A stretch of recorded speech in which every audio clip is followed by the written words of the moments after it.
Well, hello, everybody, and welcome to episode 2 of season 3 of Huell's Gold. You made that so complicated. I had to look it up. It's episode 28 of our show. And what'd you think of that theme? That theme was on fire. Yeah. So, Dude, it was good. You were mentioning the theme to me. Dude, it is wild. yeah. It's not something... You listen to it. It's wild. Yeah. You have to watch it. Yeah. I'm playing it right now so we can kind of watch as we go through again. And so, okay, it's the youth gospel choir for Cal Poly Pomona, which is a little misleading because it's not actually like the college's choir. Okay. It's a youth outreach program that's put on by the college for high school and college students of any school in the area to join this choir group, and they sound real good, right? That's an understatement. They don't even Yes. hold auditions. You just join if you want to join. But there's all these stipulations that they had, which... You have to have both flags when you're... Yes, country and state behind the drum kit. No, you have to hold a 2.0 GPA or higher and attend the study sessions that go along with the group. Because this is an outreach program, and they're trying to show kids, especially like urban kids, that college is cool.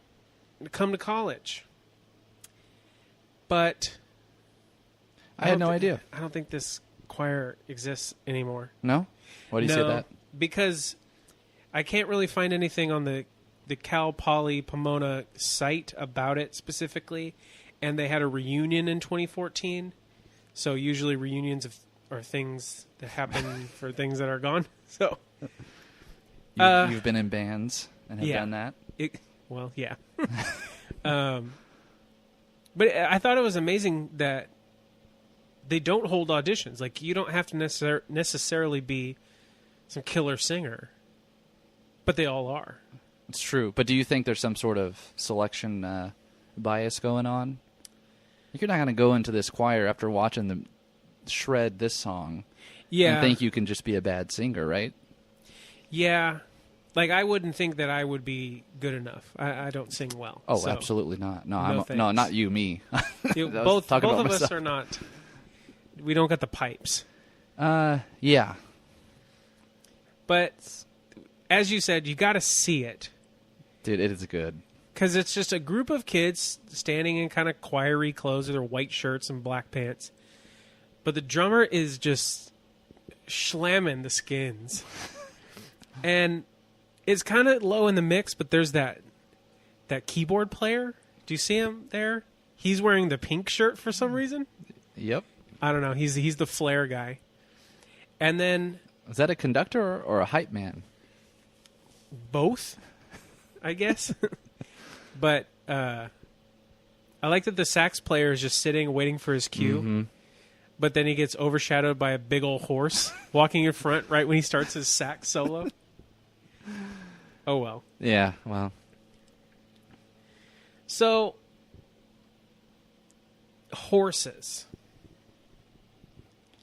This is it.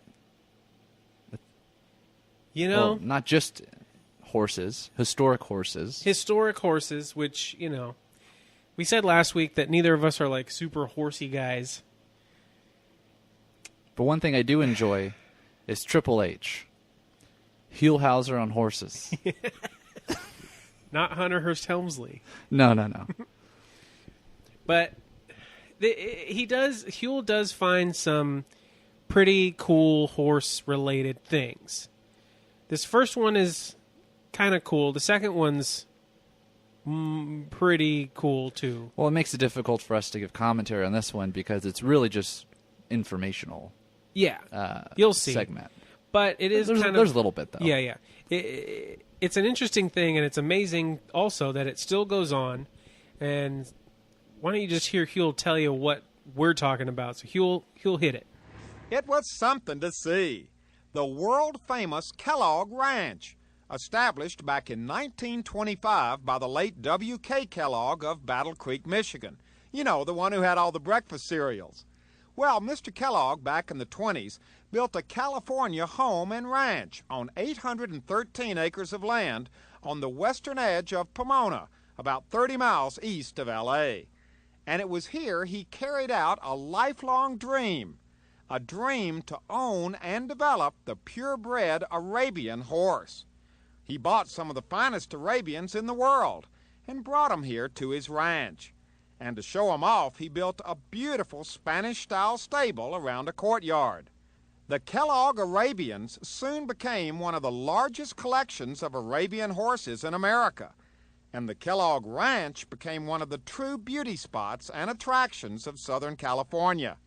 In fact, on Sunday afternoons, thousands of people would pack the grandstand for the famous Arabian horse shows. And today, almost 70 years later, the Sunday afternoon horse shows are still being held.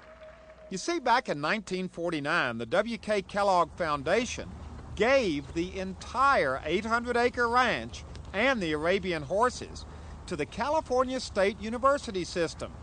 And today it sits right in the middle of the Cal Poly Pomona campus. Now, the agreement specifically stipulated that the Arabian horse breeding and training program be continued, and that the famous Sunday afternoon horse shows would still go on. So Kellogg. Did you enjoy his cereals? I had Cinnamon Toast Crunch this morning. I haven't had cereal in a long time. It sounds really good. It was, I can't lie, it was a store brand. It wasn't actually Kellogg's. They're called like Cinnamon Squares or something. But close enough. Yeah. It's funny that these people who obviously kind of have a monopoly on a thing, like you mentioned, the Wrigley guy. Yeah. People buy gum. He gets to do all kinds of crazy stuff, like have the Cubs come to Catalina.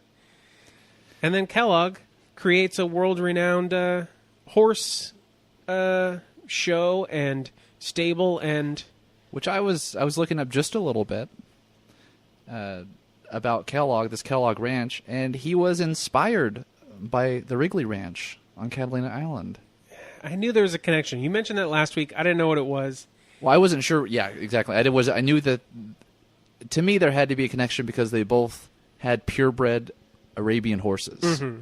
So he drew, and the article was mentioning that it's some inspiration, not a whole lot.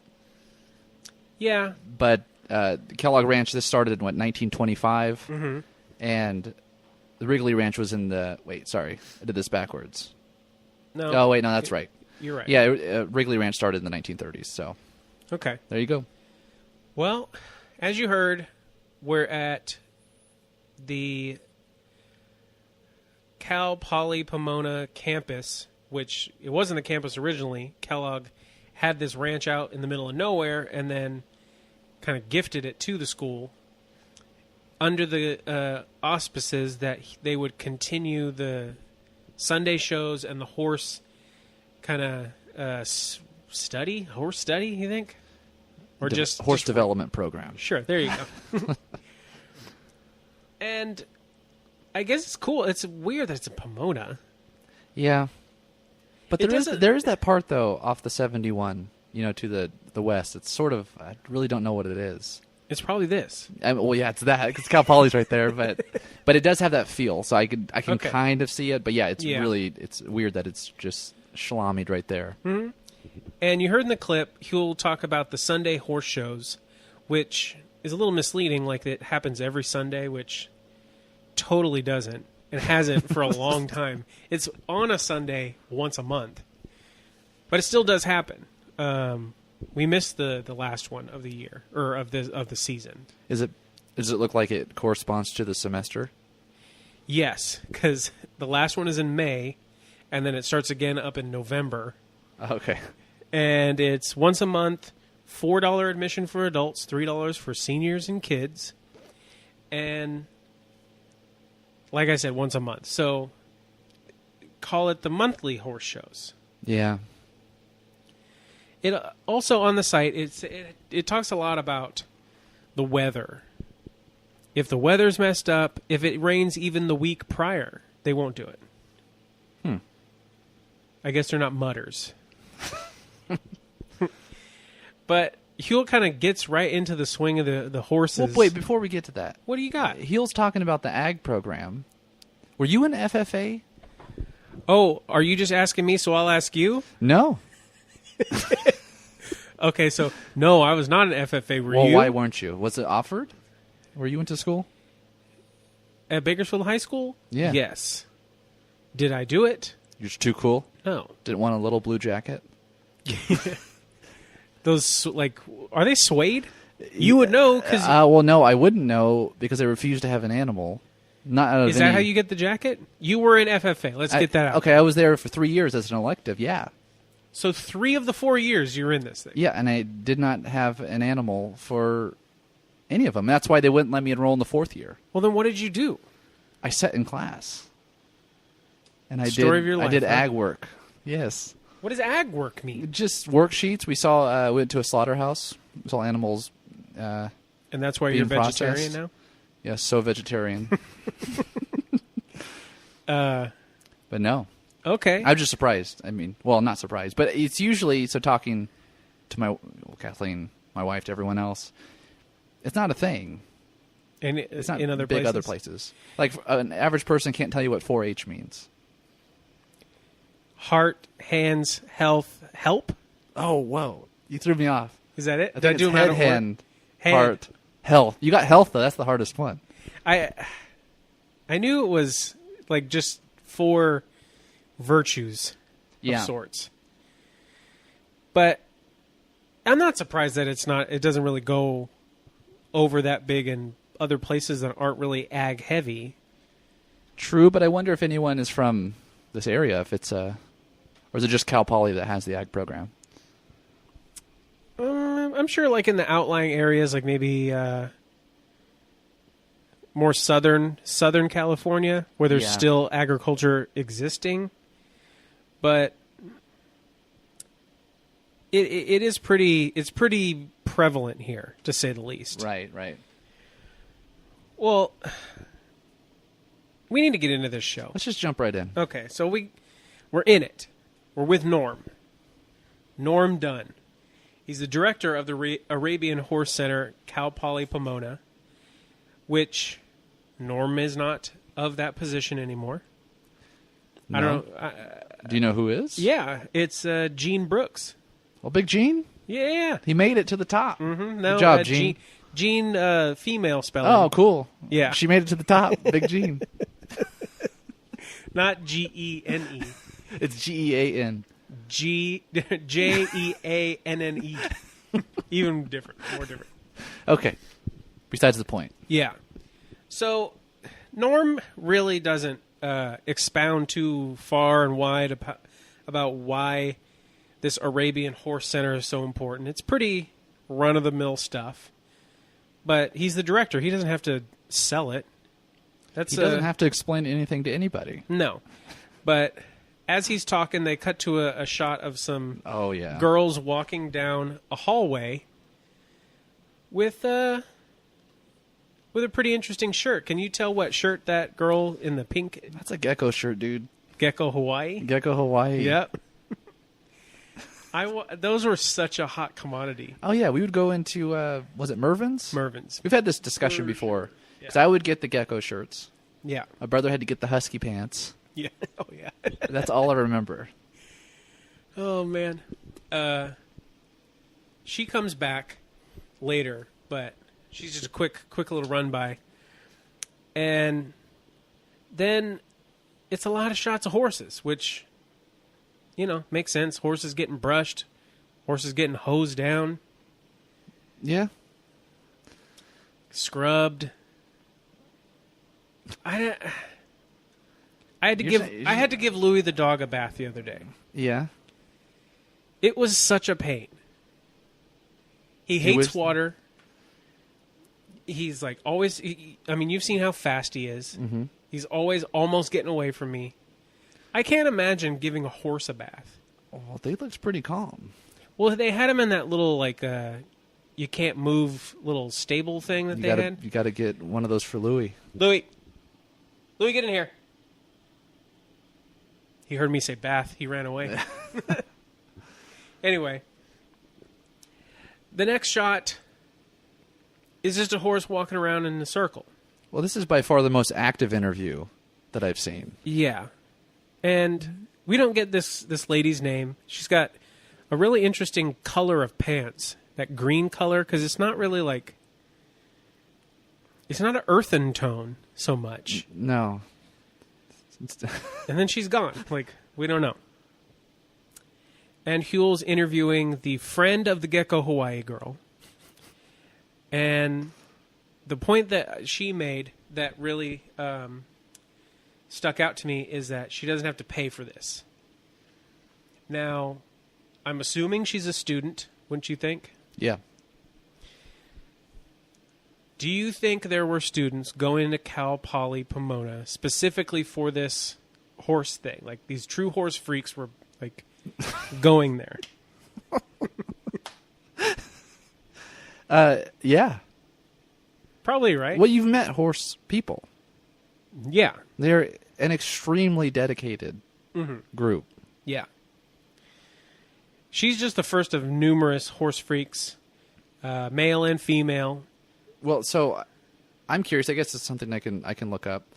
But do you think student tuition fees cover other people riding horses here, or do you think it's set up in such a way that it sort of covers its costs? Well, our next interviewee, Ann Clausen, she kind of breaks that down in that part of their deal is to try and make money, and that they're not very good at it. But then she said that Kellogg set up in such a way where you had to sell horses at low prices? Yeah. So he put a price control? Mm-hmm. It's very interesting. You think like a businessman who held a monopoly would not necessarily do that, but yeah, whatever. Either way, we're with Ann now, and she's kind of like going to run the rest of the segment. She's going to reign? She's going to rain on. Because that's who her special guest is. And first off, let's talk about Ann. She has got a killer horse freak uniform going. Like, I'm sure it's because she's on the job and doing it. Like, this probably isn't her everyday clothes, I'm assuming. But this this long sleeve blue buttoned up to the top button satin shirt she's got on. It's an interesting look. Yeah. And it seems like there's got to be a reason for it. But these ladies who are into horses often have these French braids. Have you noticed this? This is like the 6th French braid that we've seen here. Yeah. Why do you think they do that? Maybe to keep their hair in place when they're riding. I don't know. It fits in those helmets they got to wear? You don't want to get caught in the reins? Yeah. Well, then you'd rain on down the road. Anyway, rain on is a horse. Another horse. Why is this horse important? I don't know. Well, because it's the last of the full. It's the last of the full crop, which I had no idea what that meant, and I was looking it up. Silly me, I should have kept watching, because they sort of clarify this question when they're talking in the interview, that this is the last horse from Kellogg's first importation. Okay, so like the last of the original line. Yep. All right. Well, that is important, I guess, for their whole deal here. Well, apparently they sell them cheaply, so that doesn't matter. Yeah. Well, didn't you get some little some gossip going on? Yeah, I was just seeing if Rain On was still alive, and so I do what I do, and I go through forums dedicated to these kinds freakdom. Different freakdoms. Yes. The whole life has just grown up on forums. So it looks like, as far as I can tell, this is Ann. Oh, that you read? Yeah. Yeah, as far as I could tell, because this person was this was in 2008, I think in February of 2008, the Post, and she was commenting. It was some debate over an acronym I don't understand about horses. What was it? SCIA? Is that what it was? No, let's look it up. Hold on. Okay, off just a little bit. SCID carrier. Yeah. It's going to take some more research to figure that out, but it doesn't matter. Horse people would know. Horse people would know. And Anne was mentioning that Rainon actually died in 2007. Okay. During the financial crisis. I'm just kidding. I don't know about because that. I think that, it was early. So depressed. Just so depressed. No, it was early 2007, I think. And that Rainon was not bred for the last 8 years of his life because he was sterile. Caused by this SCID, the skid? I don't know. Which I just looked up. Severe combined immunodeficiency. What that otherwise means. known as alamyxatitis, ptosis, or Glanzmann-Reinicker syndrome. Oh. All right. Maybe. But first thing people ask, though, on Google, is skid a real disease? So, but Anne was saying on this post as well that Rainon, she would post his negative test results. This is going way too long for this skid thing. Anyway, that's kind of the gossip that I found. Skid is often called bubble boy disease. Bubble boy? Seinfeld tie-in. Oh, the Jake Gyllenhaal. That's what I was... So Rainon had to be that's why retirement, bubble horse. Oh, okay. All right. Nice. You learn something new every day, I guess. Sure. And Rainon is a good-looking horse, white horse. Huell is very impressed. Oh, yeah. Like, surprisingly freaking happy about this horse. And he's like, it's the first time I've seen him go to touch something and stop and ask permission. Did you see that? I didn't. Towards the end of the whole segment with Rainon, as Anne's kind of explaining the lineage that you were talking about, he's just so enamored with his. Is it a? Oh yeah, he was sterile. The mane. It's mane. Yeah. Oh, and he goes right towards it, hand out, and he stops. He's like, "Oh, can I touch his mane?" And then, yes, he gets permission, and he does this like. Have you seen those like conditioner commercials when people flow their fingers through hair so delicately? That's what Huell does with old Rainon. Oh man. But the other thing I noticed about this little segment here is Anne really is beaming because Huell is freaking out about it, and he says, "Oh man, you're like a proud mama," and she's like, "I am," and right then Rainon bucks a little, and she goes, "Stop," and that horse, boo, like that horse, like you know when your dad would have that. Kind of like slam the fist on the table and jiggle all the glasses, and you'd be, you'd stop messing around at dinner. It was that kind of a deal. So, is that about it for the horse? Well, there's one other small bit. I think I know where you're going. Did you notice the horse yelling at that little girl's face? Yeah. Yes. So. Huell wraps it back up with Norm, and Norm's just kind of talking really kind of mundanely about horses. And there's one behind them that's like surrounded by people, all these parents holding children. And I don't know, if I was a horse, I'd be a little freaked out. And normally this is when like a horse might kind of bite a kid, but instead this one just screams in this little girl's face like blah, and everyone just laughs, and then they just get even closer in the horse's face. So yeah, it backfired. Let's wrap it up. Well, that's about it for the horse ranch in Pomona, right?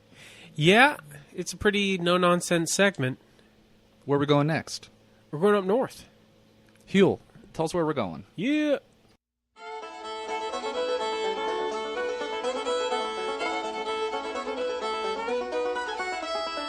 It was exciting. It was romantic. And for its day, it was revolutionary. And it was certainly one of the most colorful chapters in our nation's history. Now, officially, it was named the Central Overland California and Pikes Peak Express Company, but everyone called it the Pony Express, a private mail service that delivered letters and telegrams between St. Joseph, Missouri and San Francisco. Its fast ponies and daring riders capturing the imagination of the day, and in fact becoming legends, traveling through rain and snow and all kinds of other obstacles. Now, each rider had a 75-mile section of trail to cover, changing horses every 15 miles, the mail moving about 200 miles in a 24-hour period. It was something, all right, even though the Pony Express was in operation for a grand total of only 18 months, from April 1860 to November 1861. But these days, up in Northern California, you can still see the Pony Express riders on their trusty horses, still delivering the mail, thanks to the members of the National Pony Express Association, who once a year reenact the 10-day, 2,000-mile journey on the original trail across 8 states. We hooked up with them as they travel from Sacramento to Lake Tahoe on the California leg of the reenactment. Did you know much about the Pony Express? Yeah. You know what's funny is I didn't. I did learn stuff from this episode, though. I totally did. Because, I've done some history studying, and because this thing has a California connection, especially Old West stuff, I've read a lot about it, and it really is romanticized a lot. Maybe even more than it's, deserving. Like people want to kiss it? Hug and kiss the Pony Express. I get it. Yeah. I didn't know that it only went on for 18 months. Like I said, I didn't know either. I didn't. Well, we'll get to it at the end. But how much money they lost on this? Did you look that up? It's staggering. Well, he said it towards the end. I missed that. Yeah. Okay. We'll get there. Well, yeah. Pony Express. I think everyone's probably heard of this. Mm-hmm. It's one of those quintessential Old West kind of things, and it's a good thing they called it the Pony Express instead of, as you heard, what it was the full name of the company. Did you miss that? I did. The Central Overland California and Pikes Peak Express Company. What's the acronym to that? We'll figure it out. COCPPEC. Oh. Cockpeck.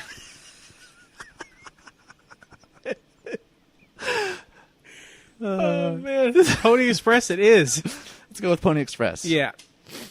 So, it was interesting that it's like a private mail service. Yeah. So they privatized the mail. Which was there was a lot of that going on in the West, as you know.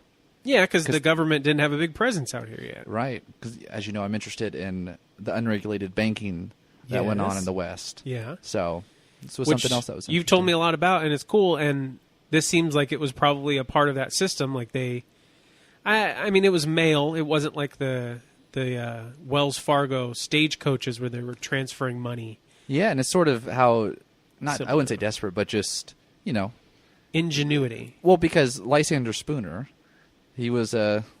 Oh, yeah, everyone knows that name. It's a, he was a... I'll just, be in a nice way, I'll say he was a constitutional... he gave constitutional commentary. And he actually started a private company to compete with the mail service because he didn't care for it. When was this? 1800 sometime. Okay, so around the same time. Yeah, around the same time. But the point to that was he got shlamied in court. They bled him dry. Well, court fees. I'm just saying this is interesting to see. Uh-huh. I see a private service doing it. So, well, the Pony Express, as you heard in the clip, lives on, or again, I guess, in the National Pony Express Association, which I looked up. It's a very well-established association that still spans that same stretch of trail from St. James, Missouri, or St. Joseph, Missouri, to San Francisco. Like, all those states between Missouri and here, they still are going right through. That's crazy.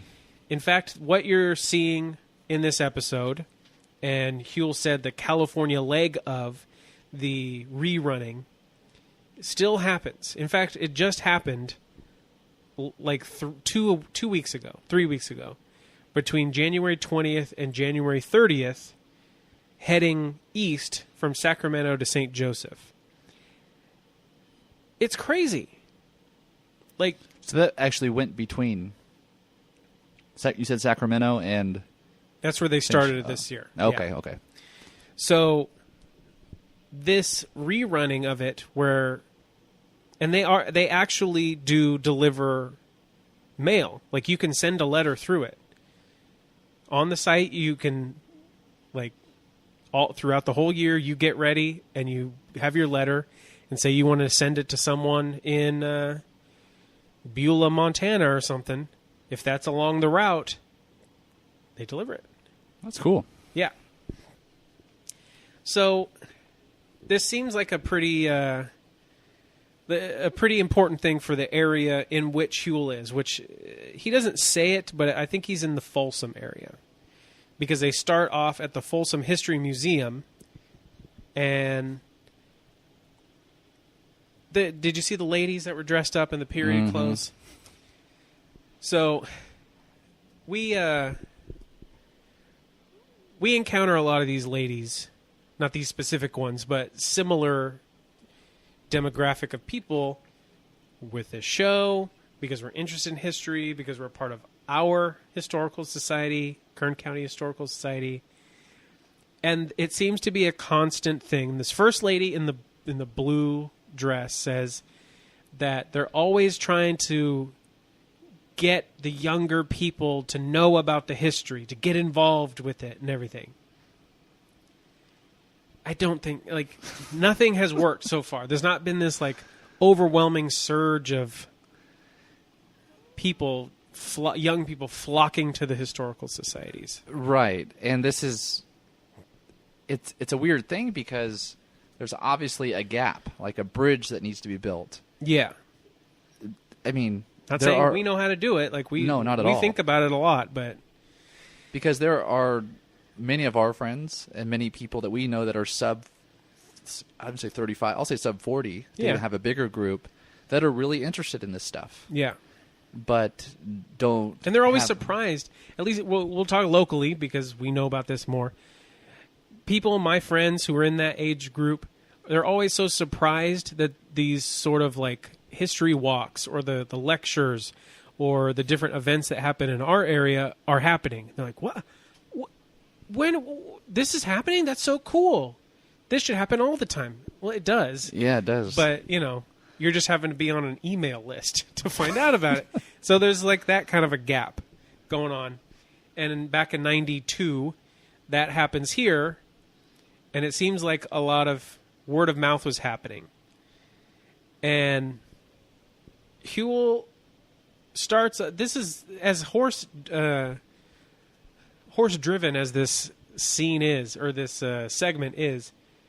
There's not so much about the horses themselves. It's just about, like, the men who ride them. Yeah, and why they did so. Yeah. But the first person we talk to is Walt Allen, who, if you picture a person named Walt Allen, you probably think, oh, he probably looks a little bit like Walt Disney. And in this case, you're totally right. Because Walt Allen looks like Walt Disney riding a horse. And, as the first person riding, he was a little wobbly. Yeah. That just could have been the shot. He's not the youngest dude. He's been doing it since 1973. Whew. And this was 92, so he's already 20 years in. And you can tell this is well organized because after Walt, we just see a switch off, a horse switch off. It's the same rider. He's just getting on a new fresh horse. And Huell can't contain himself because he's off camera, but they're showing how the horse switch off is going. There's a pilot truck to like keep traffic from hitting these horses, I guess. And guy gets on the horse, waves goodbye. Huell screams, "There he goes! Yay!" Like, I don't think it was fake. It sounded real. So who we got next? We got Larry Carpenter. Yeah. Which he is obviously part of the National Pony Express Association. Yeah. And he explains to us what a mochila is. Yeah. In fact, he not only is he still in the association, he's the corresponding secretary.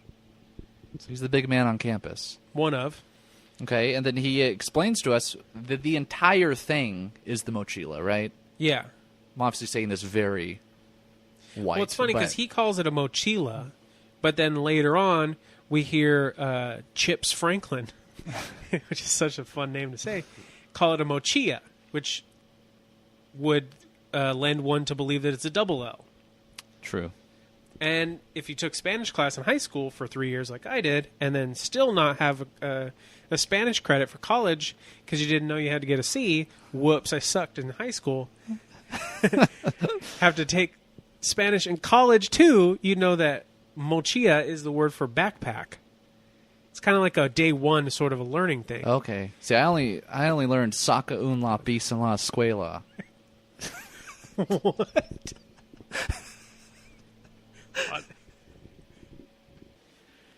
Well, does that mean you took Spanish in high school too? That means I failed Spanish in high school, and I took sign language that's 3 why years. You can do that. Yeah. Oh, dude, horrible at Spanish. That just means take out your pencil, though. Yeah. Bet. I think you made the right decision going with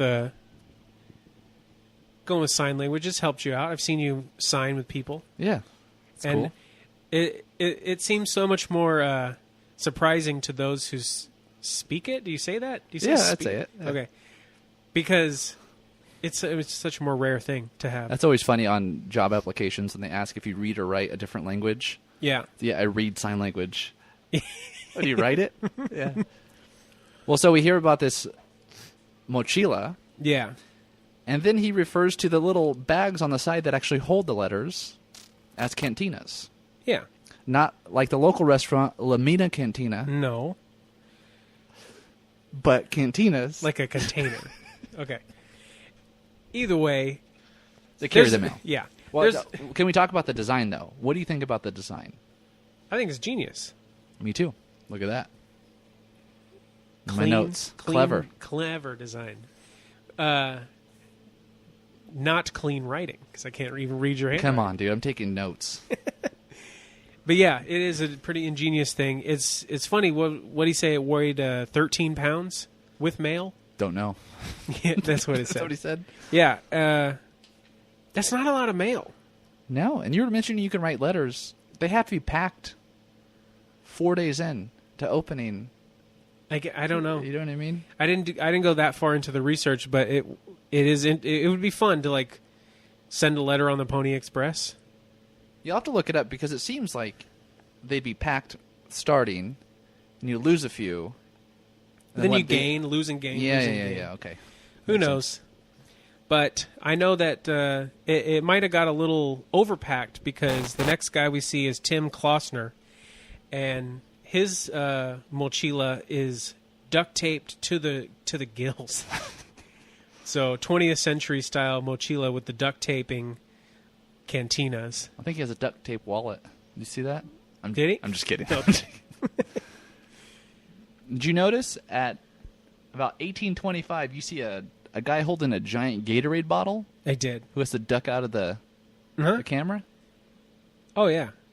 Dude, he is Back when it was just that one flavor. Yellow. So, after we talked to Tim Klossner, we got old Chips Franklin. Not Chip. No, Chips. And he was the president of the entire association from 1980 to 1983. And he's still writing in 1993. So, he is dedicated. Oh, yeah. And he's just talking about his horse, like everyone. And then we get to your favorite, right? Dude. Lillian? Mrs. Dixon? Mrs. Lillian Dixon from Rescue, California. With the most famous barn Huell has ever seen. Right.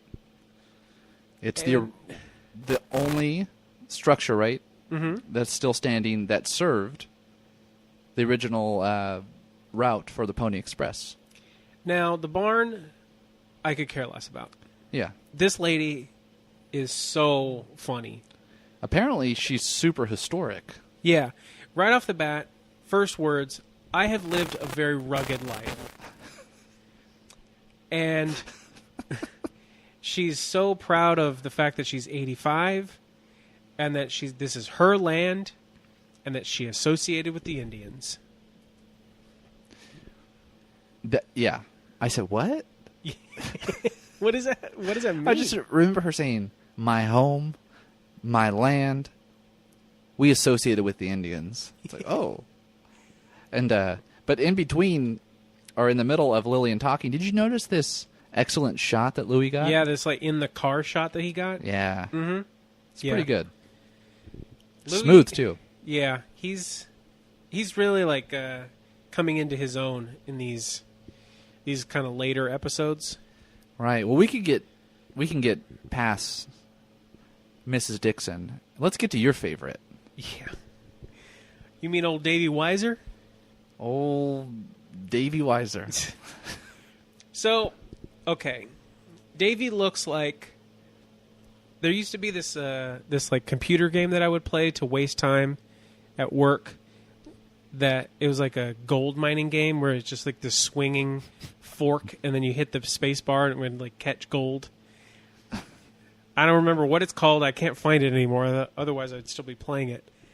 But Davy Weiser looks like that old timey, prospect miner cartoon kind of a guy. Well, he may be an ex-prospector. Not maybe. Right? He is. Because Huell was asking him about if he feels like he would. Huell asks, what do you think it was like for those riders back in 1860? And without skipping a beat, Davy said, well, I was there. And it was pretty rough. And Huell cuts him off. He's like, wait a minute. What do you mean you were there? And Davy says, well, in another life, of course. So, Davy believes that he believes in reincarnation, and that he is currently reenacting the life of a person that he was in a previous life or previous lives ago. Yeah. And that has prompted him to speak in the first person about the Pony Express throughout the rest of the interview. And he speaks very confidently about this whole, just everything. Yeah. How people in life, how it's different now, how people hurry, worry, and bury. I had to look that term up because I never heard that. Uh-huh. And it's like hurry, worry, bury. It's funny because I was watching it with closed captions. Okay. And you saw how it was spelled out? Yeah. Because I wrote it out. I put Burry because that's how he pronounces it. Yeah. This doesn't make sense. And then, hurry, worry, bury. Well, that doesn't work. Whatever. All I know is he goes on to tell a story about being chased out of Carson City by some Indians, but I could always outrun them. Yeah, that's exactly what I... Dave, it's the 90s, dude. Nirvana is blazing up the charts. You're not doing it. Whatever. Well, it's okay. He's passionate, though. Very much so. And he's like hanging out with some kids. He likes showing kids the horses and everything. And then we kind of move on into the hills, right? Yes, we do. We meet Eddie and Rick McElwee. Yeah. And they are brother and sister. Sure. Yeah, right. They chose to ride their leg of the ride in like the backcountry on the back trails. And that's kind of all there is about that. Like, oh, well, there's the part about the trucks where Huell says, like, oh, you're trying to relive this 1860s experience, but you can't escape the modern day. Like, look, 1, 2, 3 trucks coming. Mm-hmm.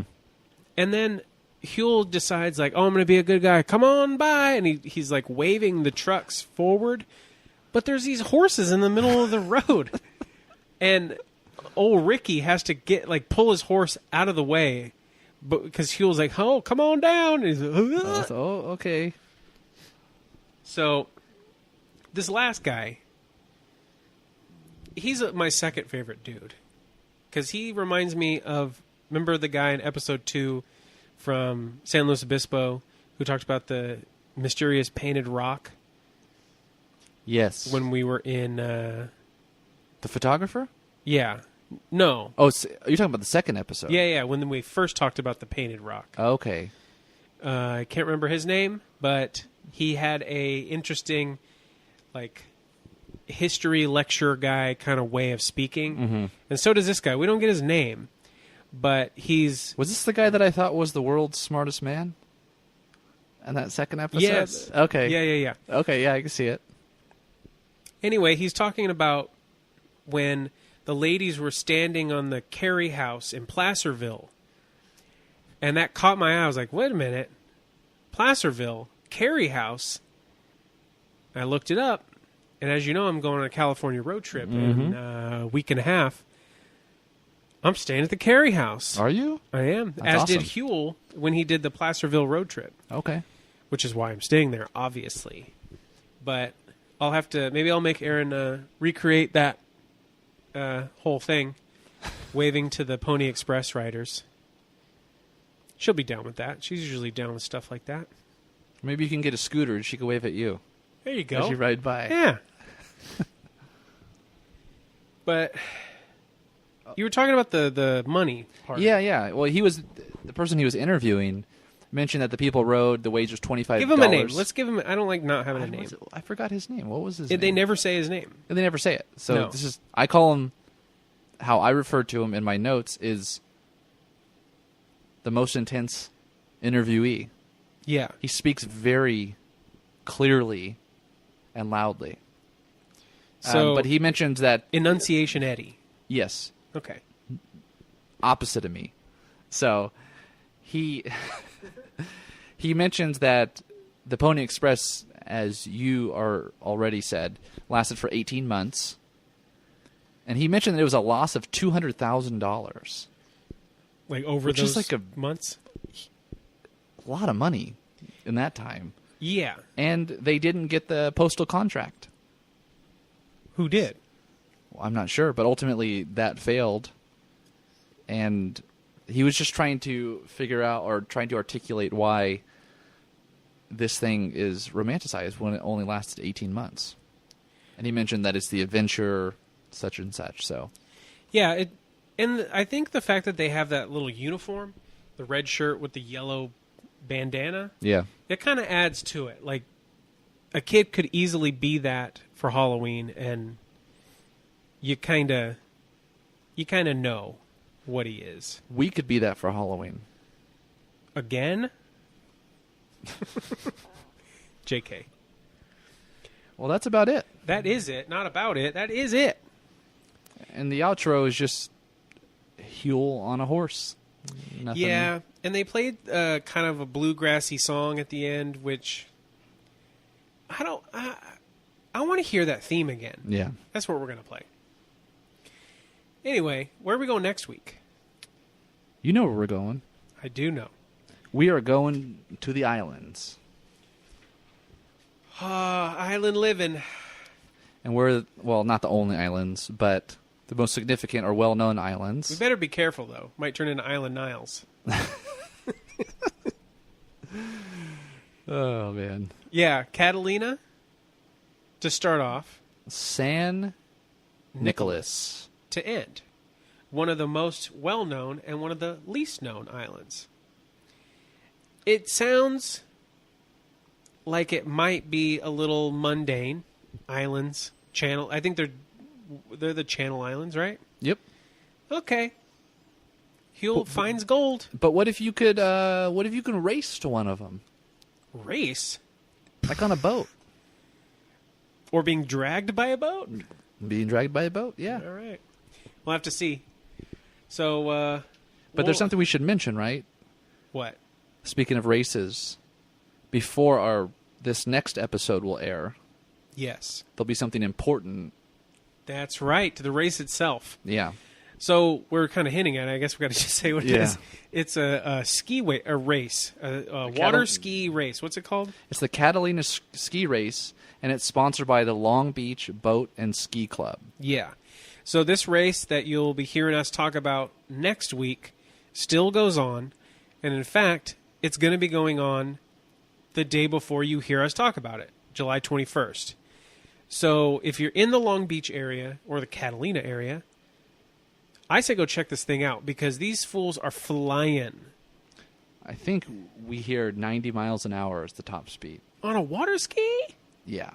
This is a 92. It's probably more extreme now. I know, right? I don't know. It's got to be.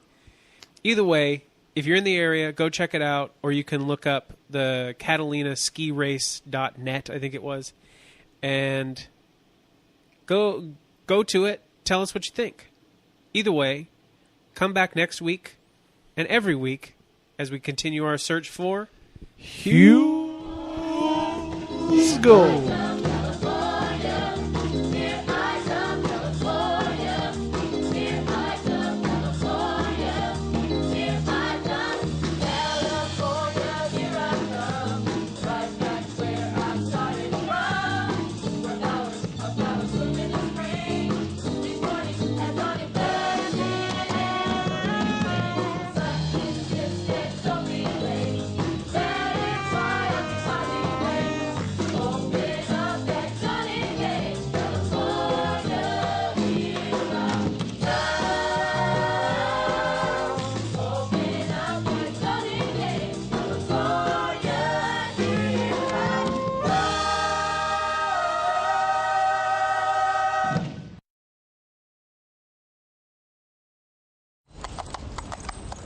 Now, let's go back to 1860 for just a minute. What do you think it was like for those riders back then? Well, I was there. It was rough. There was no Wait a minute. What do you mean you were there? In another life, of course. Oh, okay.